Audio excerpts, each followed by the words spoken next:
Hey guys, coming on here a little bit later than I normally do, but couldn't help myself that game one of the Stanley Cup Finals went to three overtimes, almost pulled around with the four overtimes. So always love watching the Stanley Cup Finals. So not just the finals, but the playoffs. So it's well worth watching. I think it was like somewhere in the top five longest finals game in history. So just a ridiculous long game, but it's pretty cool. So should be a good series between the Bruins and our Blackhawks. Another thing too, couple things that I picked up reading Minute Motivators for Leaders. Again, I said this before, I'm gonna say it again.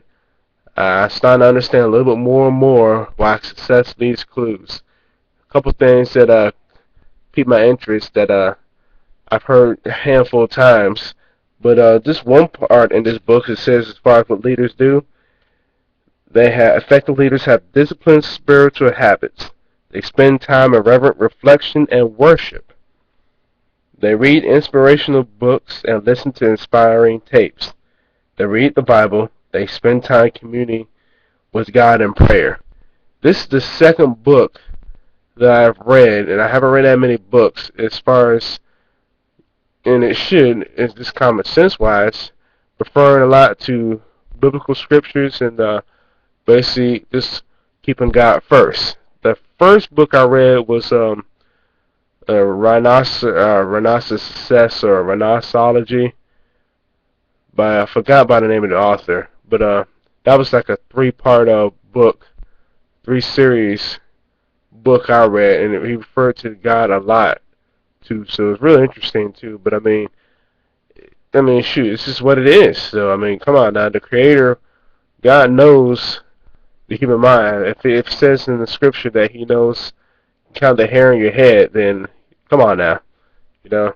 I think He may know a little bit something about business too. Another thing too in this book, it says about leaders that they let's see where can I find it.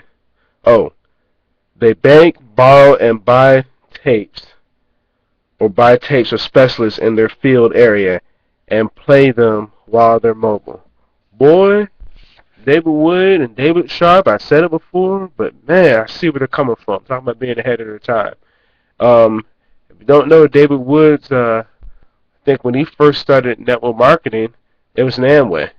And I think he said he asked somebody as far as trying to help him be successful. I forgot what he said word for word.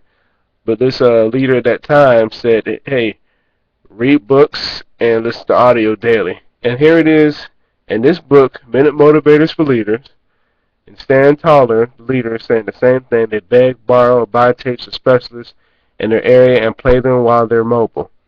Talking about listening to audio. That's what Dave Sharp and Dave Wood have been saying since I've been in Empower. And also, too, just when Stan Taller is saying, um, basically reading inspirational books and listening to inspiring tapes, success leaves clues. And then just saying community with God as well, success leaves clues. That was one thing too that I put on my dream board 2 years ago when I finally got one. As far as the first thing I put was a cross, but that just symbolized no matter how successful you are, keep God first. So shoot, I don't have to go around saying it. I just try to do what I do as far as acts in the workplace, the football field, and the gym, wherever. So some people might question some things about why I do them. There you go. And I'll talk to you guys later.